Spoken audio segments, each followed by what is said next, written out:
Hello everyone, this is Deepak Nishad. Welcome to my channel. तो friends, I hope आप लोग fit and fine होंगे। तो फ्रेंड्स, आज हम लोग पढ़ेंगे सीटेट के मैथ सेक्शन का एनालिसिस करेंगे, जो कि ये पेपर है 24 दिसंबर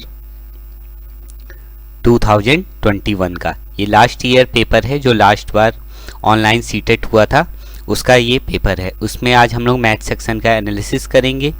तो चलिए आज का सेशन हम लोग शुरू करते हैं। सेशन शुरू करने से पहले बता दें कि आप ये वीडियो का लिंक अपने फ्रेंड्स के साथ भी शेयर कर दें, ताकि वो लोग भी इस वीडियो का फ़ायदा उठा सके।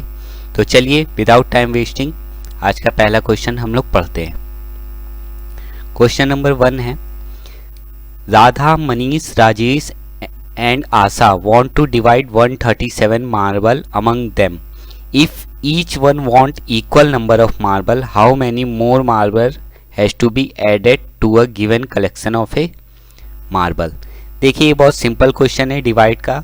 4 बच्चे हैं, राधा, मनीष, राजेश एंड आशा, और 137 मार्बल हैं, तो उनको इक्वली डिवाइड करना है। तो कैसे डिवाइड करेंगे ताकि सबके पास इक्वल मार्बल बढ़ जाए? तो 4 से डिवाइड कर देंगे।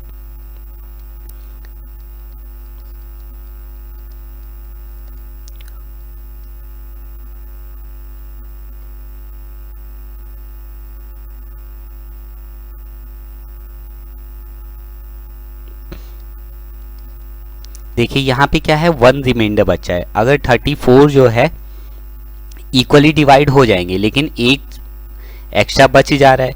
अब इक्वली और कितने मार्बल हमें इसमें ऐड करने पड़ेंगे कि सबके पास बराबर आ जाए? तो इसमें अगर हम 3 और ऐड कर दें तो सबके पास बराबर हो जाएंगे। तो हमें कितने ऐड करने पड़ेंगे मार्बल? 3। इसका आंसर कितना हो जाएगा? 3। बहुत सिंपल मैथ्स आती है इसमें, प्राइमरी सेक्शन में। ये हिंदी में है, तो इसका आंसर 3 हो जाएगा। Okay, got it. चलते हैं नेक्स्ट क्वेश्चन पे। Select the group of improper fraction. Improper fraction क्या होते हैं? हिंदी में है विषम भिन्नों के समूह को चुनिए। तो देखिए, फ्रैक्शन क्या होता है? फ्रैक्शन में 2 पार्ट होते हैं, न्यूमरेटर और डिनोमिनेटर। Numerator upon denominator. तो जब न्यूमरेटर डिनोमिनेटर से बड़ा हो जाए तो वो क्या होता है? इम्प्रॉपर फ्रैक्शन होता है। तो देखिए, इसमें न्यूमरेटर जो है डिनोमिनेटर से कब बड़ा है? यहाँ न्यूमरेटर 1 है, यहाँ डिनोमिनेटर 5 है, तो 1/5, 2/5 ये तो प्रॉपर फ्रैक्शन है। 1/3, 1/5 ये भी प्रॉपर फ्रैक्शन है। 7/5, 4/3 यहाँ पे न्यूमरेटर क्या है? डिनोमिनेटर से बड़ा है दोनों में। तो ये क्या होगा? इम्प्रॉपर फ्रैक्शन का एग्जाम्पल होगा। नेक्स्ट देख लेते हैं, 4 and 1/8। देखिए, 4 तो एक होल नंबर है और ये 1/8 ये भी प्रॉपर फ्रैक्शन है। तो इसका आंसर राइट क्या हो जाएगा? 3 हो जाएगा। 7/5 and 3/5 यह विषम भिन्नों के उदाहरण हैं। Okay, got it.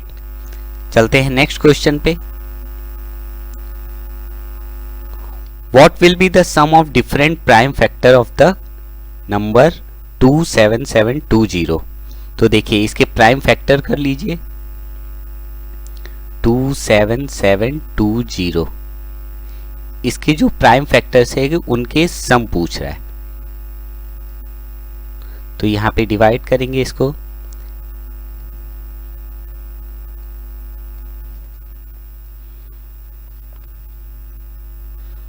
फिर 2 से करेंगे,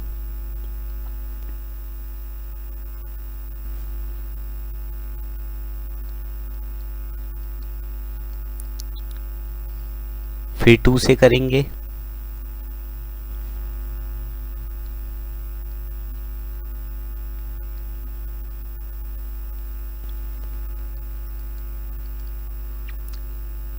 फिर 3 से करेंगे।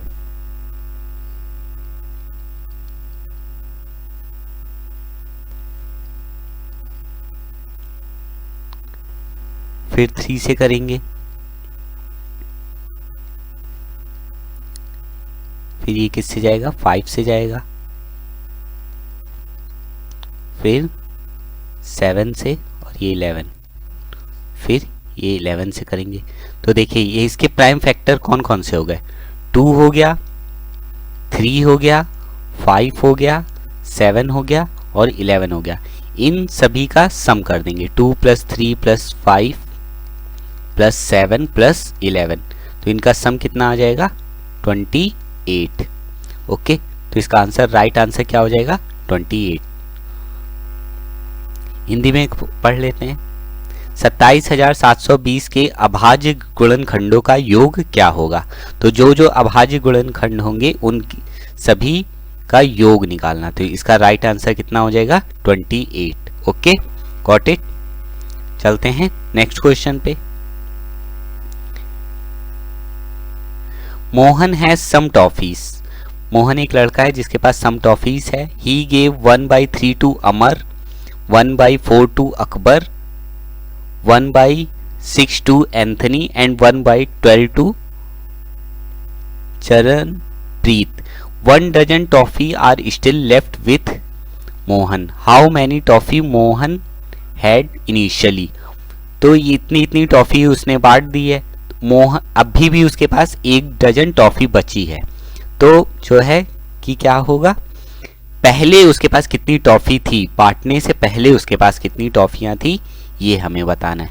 तो देखिए अगर उसके पास मान लीजिए कि पूरी 1 टॉफी थी, तो उसमें से इसने इतनी बांट दी, तो इन सबका सम करके इसमें से माइनस करना पड़ेगा। 1/3 + 1/4 + 1/6 + 1/12। ओके, 1 यहाँ पे एलसीएम कितना आ जाएगा 12 आ जाएगा। 4 + 3 + 2 + 1, तो देखिए यहाँ पे कितना आ गया 1 - 10/12, तो ये कितना हो जाएगा 2/12। और 2/12 ये अभी बचा हुआ है टॉफी है, ये किसके बराबर है 12, 1 डजन टॉफी के बराबर है। 1 डजन में कितनी टॉफी होती हैं 12। तो ये निकालने के लिए हमें टॉफियाँ निकालने के लिए यहाँ पे टी मान लीजिए टॉफी को, तो टॉफियाँ निकालने के लिए 12 × 12/2 कर देंगे, तो 72 टॉफी। 72 टॉफी मतलब 1 दर्जन में 12, तो 72 कितने दर्जन हो जाएंगी, 6 दर्जन टॉफियाँ जो है उसके पास हो जाएंगी। Okay, got it. मोहन के पास कुछ टॉफियाँ थी, इस तरीके से हम लोग पहले 1 टॉफ़ी मान लेंगे, उसमें से ये जितने भिन्न वाली टॉफ़ियाँ हैं उनको योग करके उसमें से माइनस कर देंगे और फिर जो बची हुई टॉफ़ी है उसके बराबर कर देंगे। तो इस तरीके से हमारे पास जो है मोहन के पास 6 दर्जन टॉफ़ियाँ थी पहले, बांटने से पहले। Okay, got it. चलते हैं नेक्स्ट क्वेश्चन पे। The sum of any 3 consecutive natural number is always divisible by. 3 क्रमागत प्राकृतिक संख्याओं का योगफल जिस संख्या से सदैव विभाजित होता है वह। तो देख लेते हैं नेचुरल नंबर क्या होते हैं, जो 1 से स्टार्ट होते हैं। तो 1 + 2 + 3, अगर 3 नंबर ये है तो कितना हो जाएगा 6। 2 + 3 + 4 करके देख लेते हैं।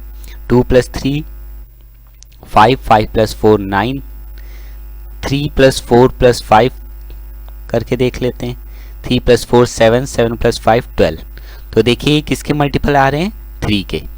ये सारे नंबर ऐसे आ रहे हैं जो 3 से डिविजिबल हो जाएंगे। तो इसका राइट आंसर क्या हो जाएगा, सेकंड ऑप्शन सही हो जाएगा, जो कि राइट आंसर है 3। Okay, got it. 3 क्रमागत प्राकृतिक संख्याओं का योगफल जो सदैव विभाजित होता है वह है 3। सेकंड ऑप्शन इसका राइट आंसर है। ओके, चलते हैं नेक्स्ट क्वेश्चन पे। If the 6 digit number 2 4 6 7 8 x is divisible by 11 and 5 digit number 3 6 7 1 y is divisible by 9, what will be the value of x plus y upon x minus y।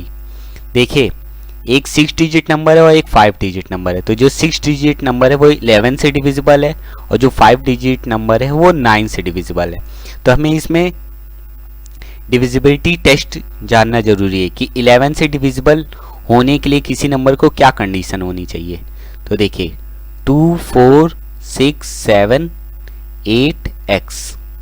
तो जब भी कोई number हो तो जो odd number पे number होते हैं और जो इवन प्लेसेस पे नंबर होते हैं उनका सम कर लीजिए। जैसे ये ऑड नंबर पे है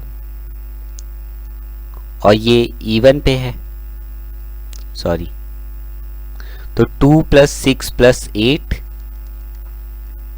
और माइनस करेंगे 4 + 7 + x।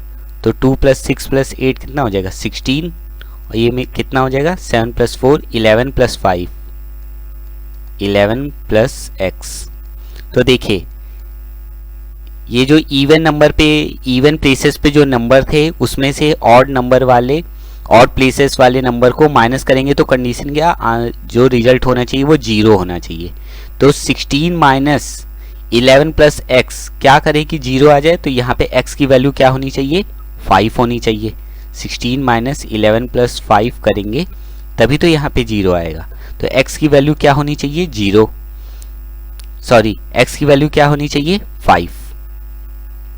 और ये जो 5 डिजिट नंबर है 3671y ये 9 से डिविजिबल है।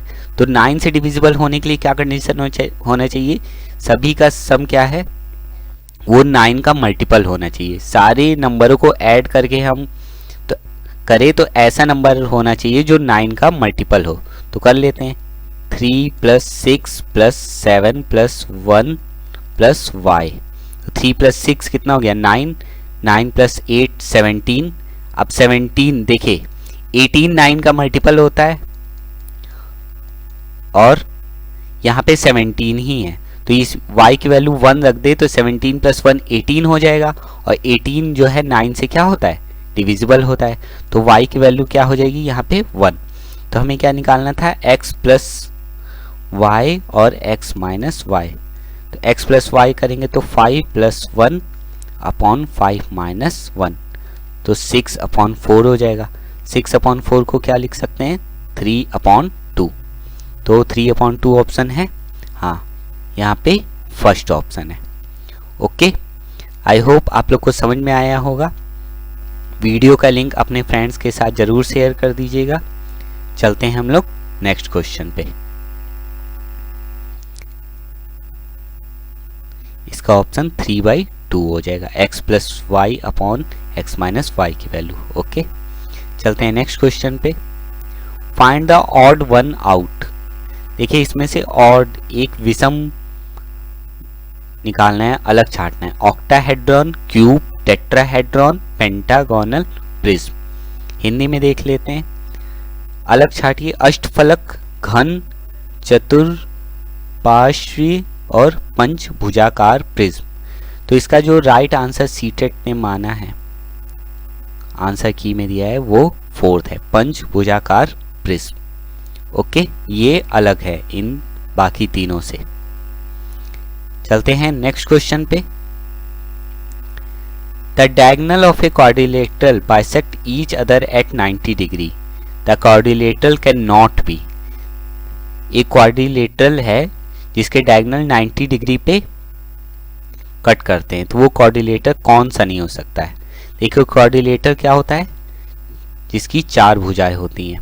अब देखिए स्क्वायर, रेक्टेंगल, रोम्बस, काइट सब होता है। तो स्क्वायर की सारी साइडें बराबर होती हैं तो डायगोनल भी बराबर होते हैं। वो एक दूसरे को किस पे कट करते हैं 90 डिग्री पे कट करते हैं।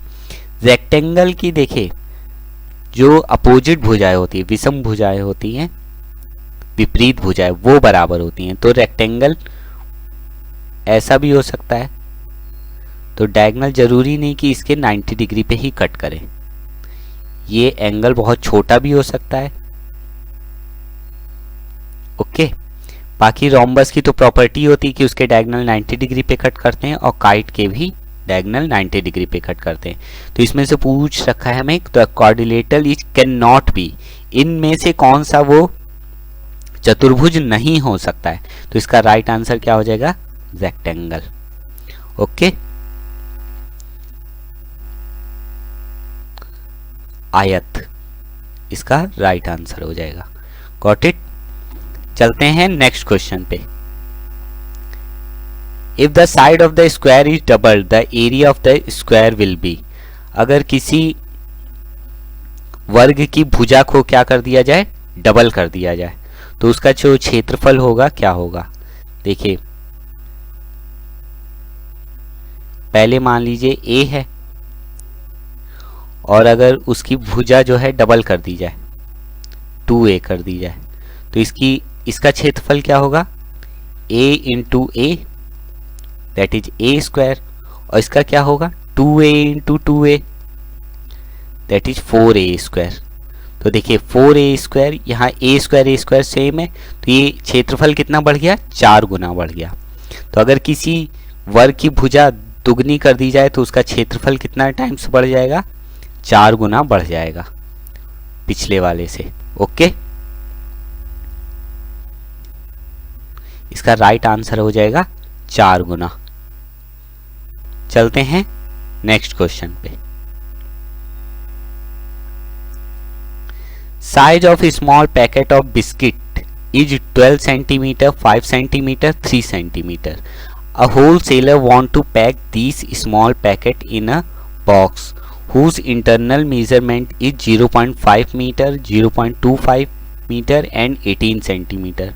How many biscuit packet can be packed in the box?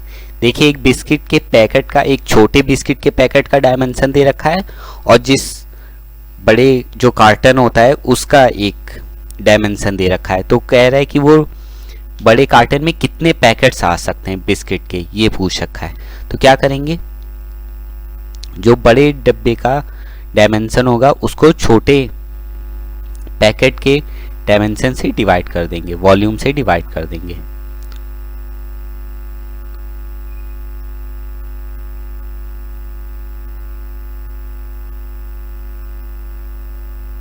तो देखिए जो बड़ा डब्बा है उसका डायमेंशन क्या है, 0.5 मीटर, तो इसको सेंटीमीटर में कन्वर्ट करेंगे तो कितना हो जाएगा 50 centimetre into 0.25 that is 25 centimetre और 18 सेंटीमीटर। तो ये पहले से ये सब सेंटीमीटर में अपॉन स्मॉल पैकेट जो है उसका कितना डायमेंशन है 12 सेंटीमीटर, 5 सेंटीमीटर और 3 सेंटीमीटर।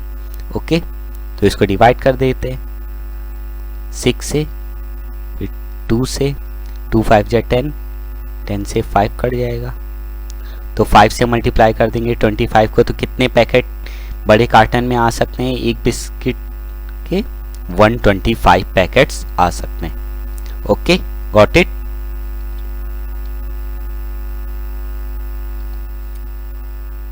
तो इसका राइट आंसर हो जाएगा 125 पैकेट आ सकते हैं।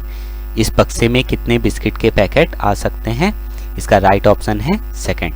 ओके, चलते हैं नेक्स्ट क्वेश्चन पे। The area of a region is always bigger than its perimeter. Second option है determine by the formula 2 bracket में length plus breadth, always determined by multiplying length into breadth, measure of the space occupied by the region on the surface। Hindi में पढ़ लेते हैं। किसी भाग का क्षेत्रफल क्या होता है, किसी भाग का क्षेत्रफल क्या होता है, उसके परिमाप से सदैव ज़्यादा होता है। सूत्र ये 2 गुना लंबाई प्लस चौड़ाई किससे ज्ञात किया जाता है, सदैव लंबाई को चौड़ाई से गुणा करके ज्ञात किया जाता है, या फिर एक सतह पर क्षेत्र द्वारा घेरी जाने वाली जगह का माप होता है। तो इसका राइट आंसर क्या हो जाएगा, फोर्थ ऑप्शन सही हो जाएगा। किसी भाग का क्षेत्रफल क्या बताता है कि वो कितनी जगह घेर रहा है। ओके, इसका राइट आंसर हो जाएगा कि एक सतह पर क्षेत्र द्वारा घेरी जाने वाली जगह का माप होता है उसका क्षेत्रफल। Got it. चलते हैं नेक्स्ट क्वेश्चन पे। 60 litre and 750 millimeter of milk is filled in 27 bottle, each of the same size. The quantity of milk in 17 such bottles. देखिए 60 लीटर एंड 750 मिलीलीटर मिल्क है, उसको 27 बोतलों में भरा गया है इतना, तो 17 बोतलों में कितना आएगा। बहुत सिंपल सा क्वेश्चन है। क्या करेंगे, पहले 1 लीटर 1 बोतल का निकालेंगे, तो 1 बोतल का निकालने के लिए क्या करेंगे, ये 60 लीटर और 750 मिलीमीटर को कैसे लिखते हैं, 60.750, इसको 27 से डिवाइड कर देंगे तो 1 बोतल का आ जाएगा। और 17 बोतल का निकालने के लिए क्या करेंगे, इसको 60.750 को अपॉन 27 को 17 से मल्टी, क्योंकि ये 1 बोतल का हो गया, उसको 17 से मल्टीप्लाई कर देंगे तो 17 बोतल का आ जाएगा। तो इसका राइट आंसर क्या हो जाएगा,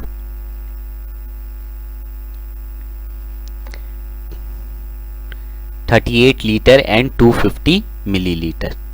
ओके, डिवाइड करने पे हम और मल्टीप्लाई करने पे ये हमें रिजल्ट मिलेगा। 17 बोतलों में कितना दूध आ जाएगा, 38 लीटर और 250 मिलीलीटर। ओके, चलते हैं नेक्स्ट क्वेश्चन पे। Which of the following number are missing from the given sequence. देखिए कि सीरीज दे रखी है, तो इसमें से मिसिंग नंबर को बताना है हमें। तो देखिए इस सीरीज को समझने 0 + 1, 1 में 0 प्लस करेंगे तो क्या होगा, 1 ही आएगा। 1 + 1 करेंगे तो 2 आएगा। 1 + 2 3 आएगा। 2 + 3 5 आएगा। 3 + 5 8 आएगा। 5 + 8 13 आएगा। तो 13 + 8 कितना हो जाएगा, 21। 13 + 21 34, 21 + 34 55। तो इसी तरह 5 + 4 9 और 5 + 3 8। तो इसका 21 और 89 मिसिंग नंबर है। तो ये कौन सा ऑप्शन है, ये हमारा 4th ऑप्शन क्या हो जाएगा, राइट हो जाएगा। ओके, इस सीरीज का जो मिसिंग नंबर है वो है 4th ऑप्शन सही है। ओके, गॉट इट, बहुत सिंपल क्वेश्चन है। चलते हैं नेक्स्ट क्वेश्चन पे। Meenu has a cube of side 1 centimetre. She can arrange exactly 30 such cubes in her box. If Maima has a rectangular shaped dice with length 2 cm, breadth 1 cm, height, how many such dice she can arrange in Meenu box? It is empty.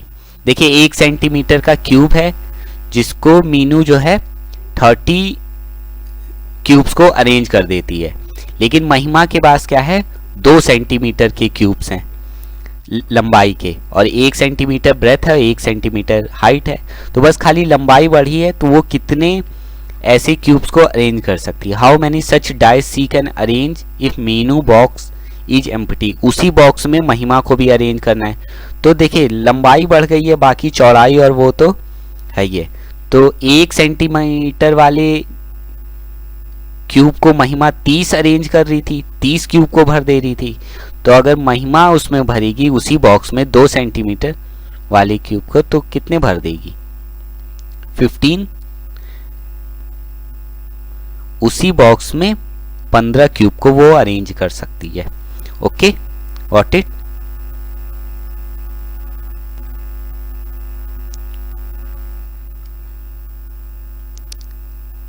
इसका right answer हो जाएगा 3rd। चलते हैं next question पे। The ratio between the breadth and the perimeter of a rectangle is 1:5। What is the ratio between the length and breadth of the rectangle. देखिए जो breath और perimeter के बीच है वो रेशियो कितना है, 1:5। 1:5 का है चौड़ाई और उसके परिमाप के बीच। What is the ratio between the length and breadth of the rectangle. देखिए ब्रेथ और परिमाप, ये ब्रेथ है और ये परिमाप का सूत्र है, इनके बीच का रेशियो कितना है 1:5। कितना है 1:5 है। तो मान लीजिए हम ये ब्रेथ यहाँ से 1 है तो यहाँ पे हम रख देते हैं B2L प्लस B की जगह 1 रख देते हैं 1/5। तो ये कितना हो जाएगा, क्रॉस मल्टीप्लाई कर देते हैं 5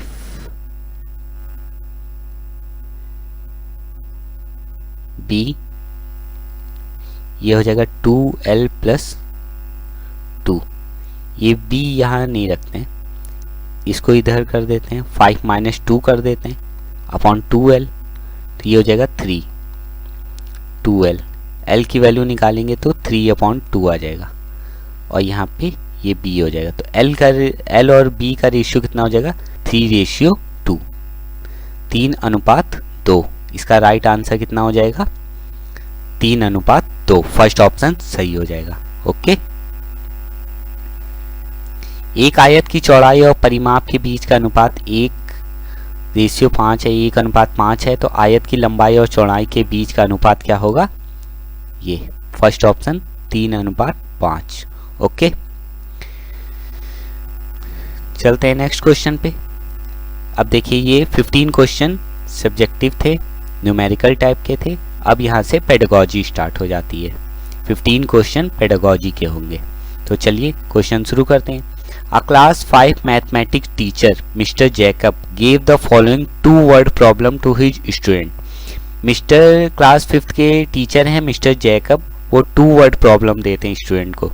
पहला क्या है, Kamal want to arrange 15 orange in 3 equal row, how many orange should he put in each row. मतलब कमल जो है 15 ऑरेंज को 3 इक्वल रो में बराबर बांटना चाहता है, तो एक रो में कितने ऑरेंज आएंगे।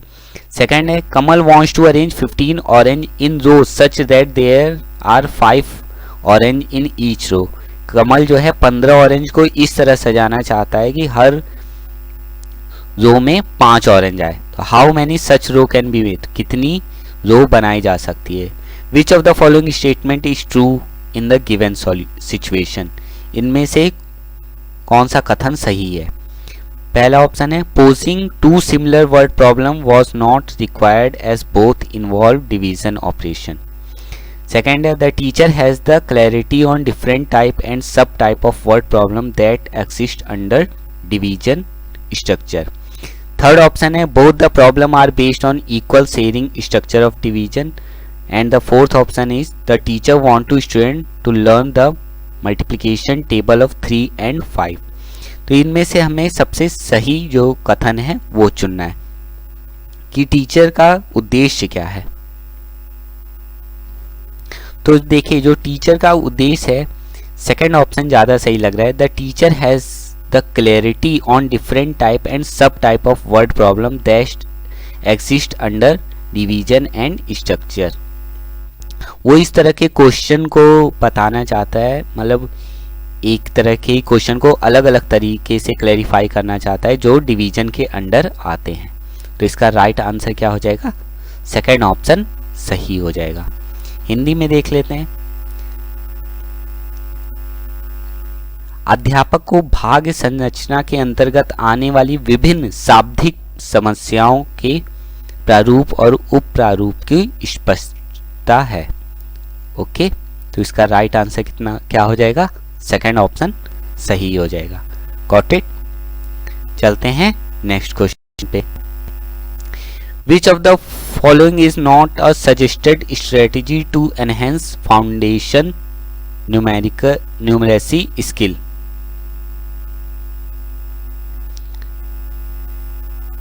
हिंदी में पढ़ लेते हैं। निम्न में से क्या बुनियादी संख्यात्मक कौशल में बुद्धि के लिए सुझावित शिक्षा शास्त्र रणनीति नहीं है।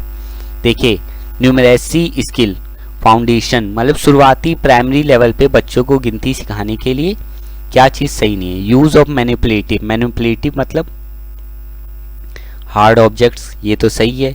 यूज ऑफ न्यूमेरिकल प्रॉब्लम, आप गिनती सिखा रहे हैं उसी समय न्यूमेरिकल प्रॉब्लम शुरू कर देंगे, ये बात तो सही नहीं है।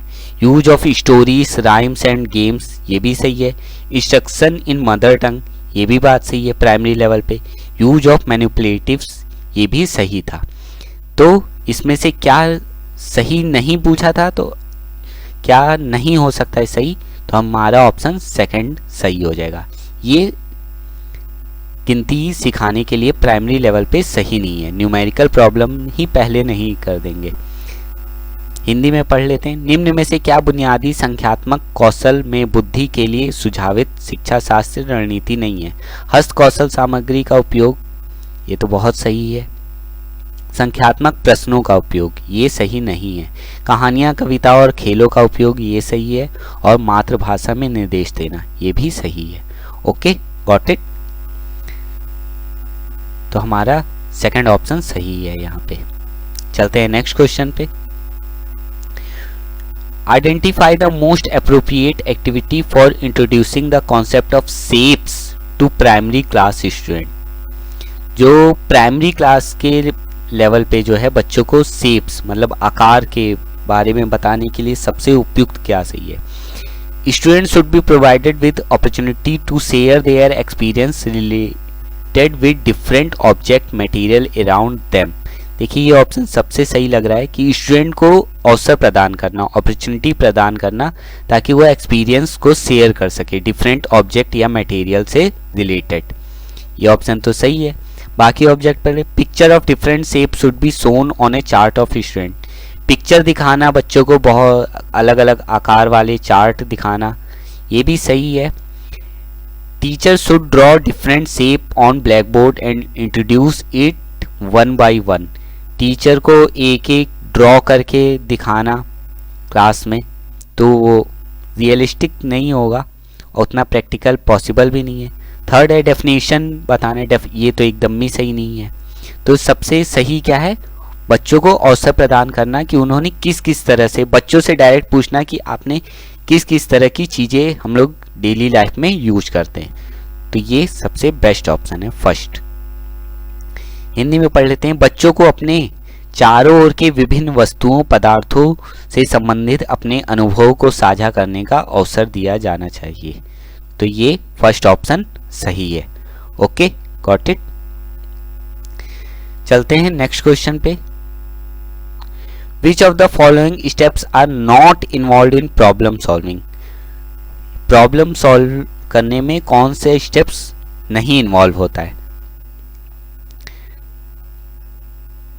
Developing unreasonable algorithm, unreasonable algorithm develop करना, ये बात तो सही नहीं है।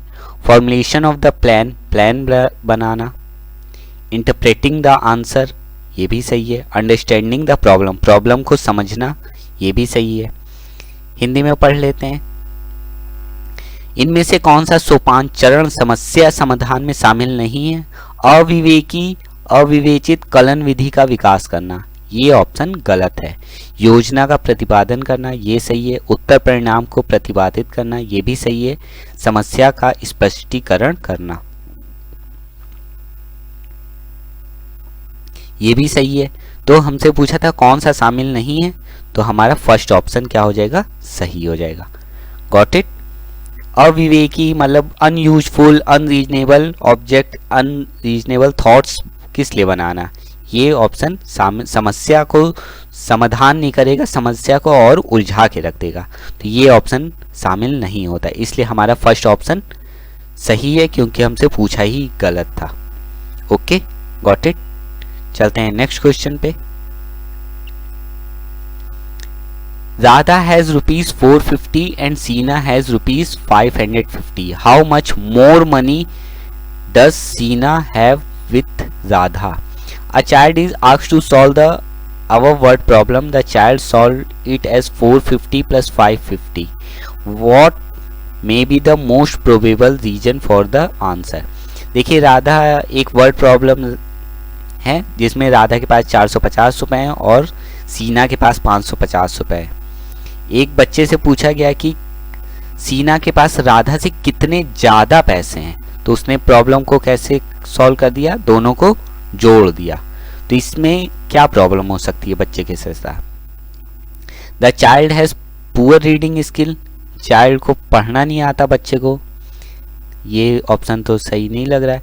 The child find that ₹450 can not be subtracted from ₹450, child ने पाया कि 550 को 450 से सब्ट्रैक्ट नहीं कर सकते, ये भी नहीं। The child does not know the algorithm for addition of number, बच्चे को जोड़ने के बारे में जानकारी नहीं है कि कैसे जोड़ा जाता है, ये तो गलत है। The child has associated the word more with addition, जो बच्चे ने जो शब्द में उस समझने में गलती की है, जैसे मोर से उसने किससे समझ लिया कि जोड़ना है, मोर शब्द को उसने समझ लिया कि मोर में हमेशा जोड़ा जाता है। तो ये ऑप्शन सही है कि बच्चे के साथ ये दिक्कत हो सकती है। Got it? जो हमारा ऑप्शन है फोर्थ, बच्चे ने अधिक शब्द को योग से संबंधित किया है। बाकी पढ़ने में उसे कोई दिक्कत नहीं है, 550 यहाँ सब्ट्रैक्ट तो उसने किया ही नहीं है। बच्चा संख्याओं के योग की कलन विधि नहीं जानता है, ऐसा तो हो ही नहीं सकता कि नहीं जानता है, यहाँ ऐसा नहीं किया इसने। ओके, चलते हैं नेक्स्ट क्वेश्चन पे। Counting and grouping activities using concrete material should be done with student before introducing the concept of place value. What is the purpose of the activity? Counting और ग्रुपिंग एक्टिविटी से पहले grouping concrete material का use करना चाहिए before introducing the concept of place value. What is the purpose of the activity? इस activity का purpose क्या है? देखिए, to improve the fine motor skill of the student, उनके मोटर स्किल्स को डेवलप करने के लिए, मतलब मोटर स्किल क्या होती है, बच्चे को पकड़ना, पेंसिल पकड़ना, ये सब चलना फिरना, ये मोटर स्किल होती हैं। तो यहाँ पे ऐसा ये तो नहीं करवाया जा रहा है। It help in making bundle of object used in daily life, ये हमें बंडल्स बनाने में सहायता करेगी, ये भी कोई उद्देश्य नहीं है। It help in identifying different shape of given material, ये हमें डिफरेंट शेप्स को आइडेंटिफाई करने में सहायता करेंगे नहीं। यहाँ में जब प्लेस वैल्यू के कॉन्सेप्ट को पढ़ाने से पहले की बात की जा रही है, तो इसलिए it help in understanding the concept of grouping and exchange in place value system, ये हमें किस में सहायता करेगी? अंडरस्टैंड और कॉन्सेप्ट, ग्रुपिंग के कॉन्सेप्ट और एक्सचेंज करने के सिस्टम को समझने में सहायता करेगी एक्टिविटी। हमारा फोर्थ ऑप्शन सही हो जाएगा। ओके, यह स्थानीय मान प्रणाली में समूहीकरण और विनिमय को समझने में मदद करता है। ओके, चलते हैं नेक्स्ट क्वेश्चन पे। The sum of any two whole number is a whole number is called dash of the whole number addition. देखिए, किसी दो होल नंबरों का योग भी होल नंबर होता है, इस प्रॉपर्टी को क्या कहते हैं? तो इस प्रॉपर्टी को हम लोग कहते हैं क्लोजर प्रॉपर्टी। इसका राइट आंसर, ये फिक्स्ड आंसर है, इसका क्लोज एंडेड क्वेश्चन है, इसका जो प्रॉपर्टी कुछ याद करनी पड़ेगी। इसका आंसर होगा closure property. Got it? Hindi में कहते हैं संवरक गुण।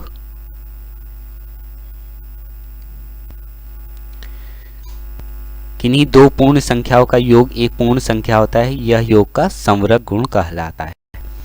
ओके, चलते हैं नेक्स्ट क्वेश्चन पे।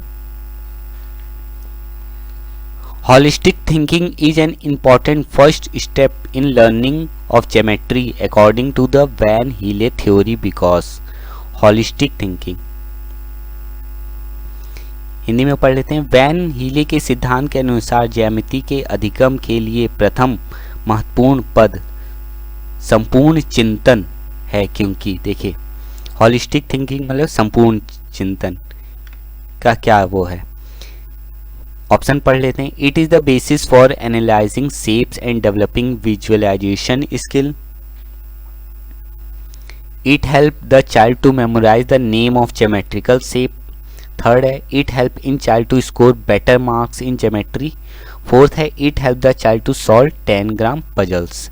देखिए जो होलिस्टिक संपूर्ण चिंतन है ये किस चीज़ में सहायता करता है, ज्योमेट्री, तो हमारा फर्स्ट ऑप्शन सही होगा। It is the basis for analysing shape and developing visualising skills. ये हमें मदद करता है, यह आकृतियों के विश्लेषण और दृश्यीकरण कौशल को विकसित करने के आधार है। ओके, बाकी तो नाम स्मरण करना, अच्छे मार्क्स प्राप्त करना, ये सब इसका उद्देश्य नहीं है। ओके, चलते हैं नेक्स्ट क्वेश्चन पे।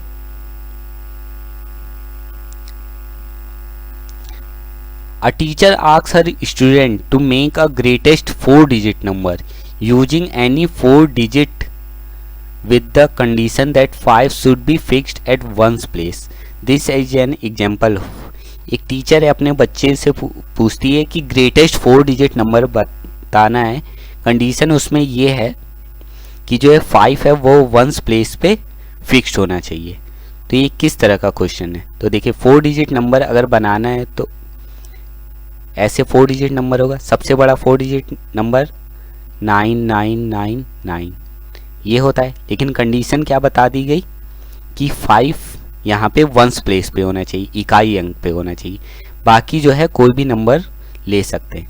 तो ये किस टाइप का क्वेश्चन है, ओपन एंडेड क्वेश्चन है, क्लोज एंडेड क्वेश्चन है, कंटेक्चुअल क्वेश्चन है या एसे टाइप क्वेश्चन है। तो देखिए ये इसका फिक्स आंसर होगा। अब देखिए 5 अगर वंस प्लेस पे तो बाकी 999 यहाँ कर देंगे, तो ये क्लोज्ड एंडेड क्वेश्चन है। इसमें बहुत ज़्यादा चिंतन करने की ज़रूरत नहीं है या इसके बहुत सारे आंसर नहीं हो सकते सब, क्योंकि एक कंडीशन ये भी कि 5 वंस प्लेस पे होना चाहिए और सबसे बड़ी संख्या होनी चाहिए। तो सबसे बड़ी संख्या तो यहीं पे है 9995। कंटेक्चुअल क्वेश्चन ऐसा भी नहीं है, ऐसे टाइप क्वेश्चन नहीं। तो हमारा ऑप्शन क्या हो जाएगा, सेकंड ऑप्शन सही है। नियतकालिक प्रश्न है। ओके,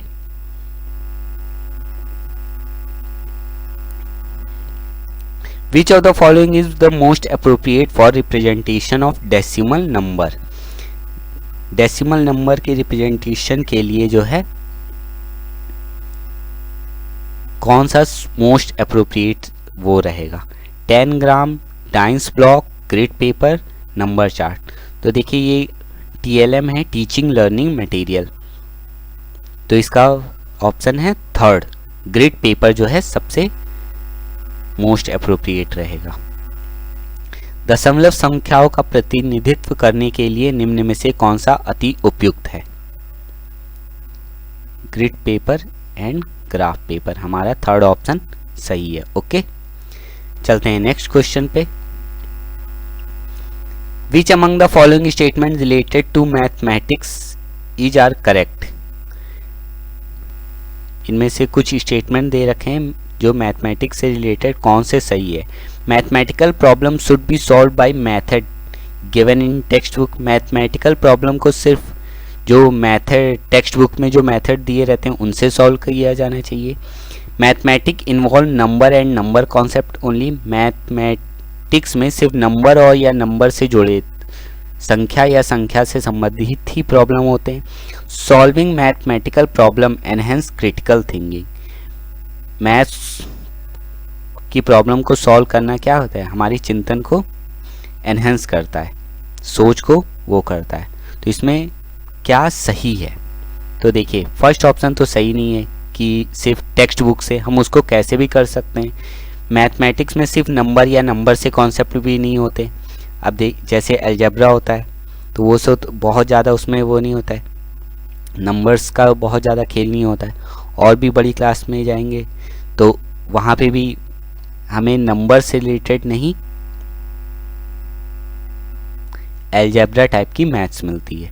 और सॉल्विंग मैथमेटिकल प्रॉब्लम हमारी क्रिटिकल थिंकिंग को एनहेंस करता है। तो हमारा ऑप्शन ये सी सही हो जाएगा, that is answer will be only C. तो थर्ड ऑप्शन सही हो जाएगा, गॉट इट। जो C सी ऑप्शन है, केवल सी। गणित के प्रश्नों समस्याओं का हल आलोचनात्मक चिंतन को बढ़ावा देता है। Got it. चलते हैं नेक्स्ट क्वेश्चन पे। A bus number 405 run between place A and place B. Which type of use of number has been depicted in the above question? एक बस है, 405 नंबर बस है, वो प्लेस ए और प्लेस बी के बीच में चलती है। तो विच टाइप ऑफ, यहाँ पे जो नंबर का प्रयोग किया गया है वो किस तरह से किया गया है? Observable number, ordinal number, cardinal number या नॉमिनल नंबर? हिंदी में पढ़ लेते हैं। प्रेक्षित संख्या, क्रम सूचक संख्या, गणन संख्या या नामित या अंकित संख्या? देखिए, प्रेक्षित संख्या नहीं है यहाँ पे, क्रम सूचक यहाँ पे जैसे सीरीज में के बारे में कोई नहीं है, गणन संख्या कोई गणना करने के लिए यूज नहीं किया गया है, नामित या अंकित उसको एक नेम देने या अंकित करने के लिए नंबर दिया गया है। बस नंबर 405। ओके, तो इसका जो ऑप्शन फोर्थ ऑप्शन सही हो जाएगा। नॉमिनल नंबर, उसे नॉमिनेट किया गया है 405 नंबर से। ओके, बाकी सारे ऑप्शन गलत हैं। Got it. चलते हैं नेक्स्ट क्वेश्चन पे। Mistakes are necessary part of learning. जो गलतियां हैं वो सीखने के दौरान बहुत ज़रूरी होती हैं। ऑप्शन क्या है? Is wrong since it show that student are not performing are expected. गलतियां करना गलत होता है क्योंकि ये शो करता है कि स्टूडेंट ध्यान नहीं दे रहे, अच्छे से परफॉर्म नहीं कर रहे। तो ऐसा तो कोई है नहीं जो कोई गलतियां बिना गलतियां करे सीखता हो।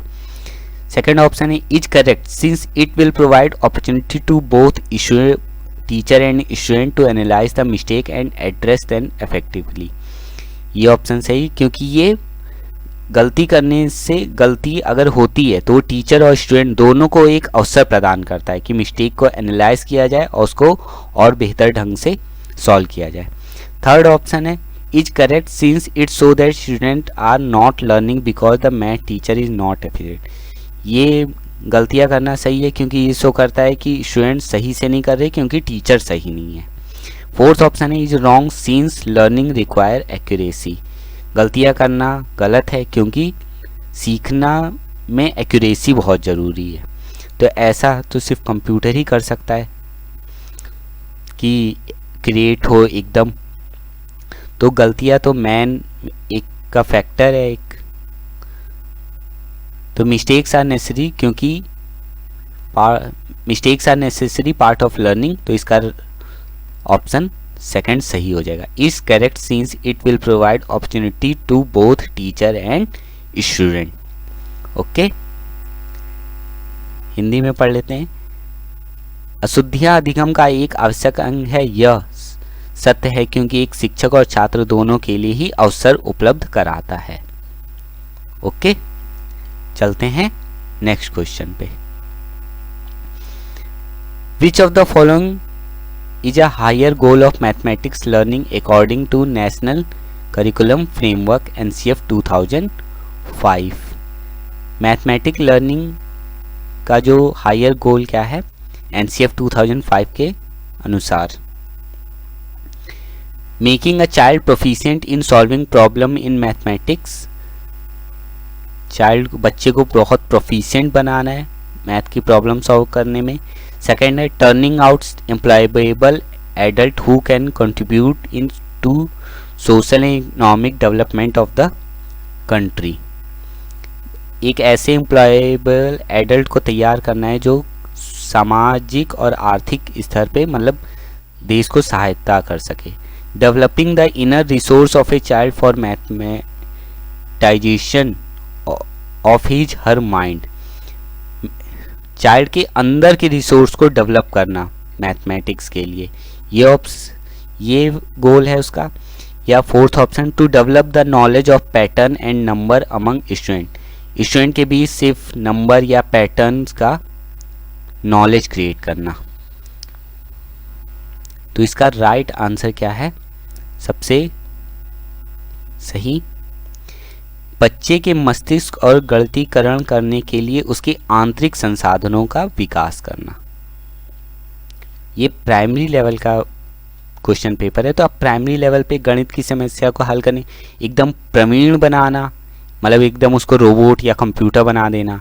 उन्हें रोजगार तो बात की अभी, जब वो प्राइमरी से जूनियर में जाएगा, जूनियर से इंटर उसमें जाएगा, उसके बाद जो है पहले धीमे धीमे उसका अंदर का, अगर प्राइमरी लेवल पे उसका अंदर के संसाधनों का अच्छे तरीके से करना सीख जाएगा तो बाद में तो उसे काम मिल ही जाएगा।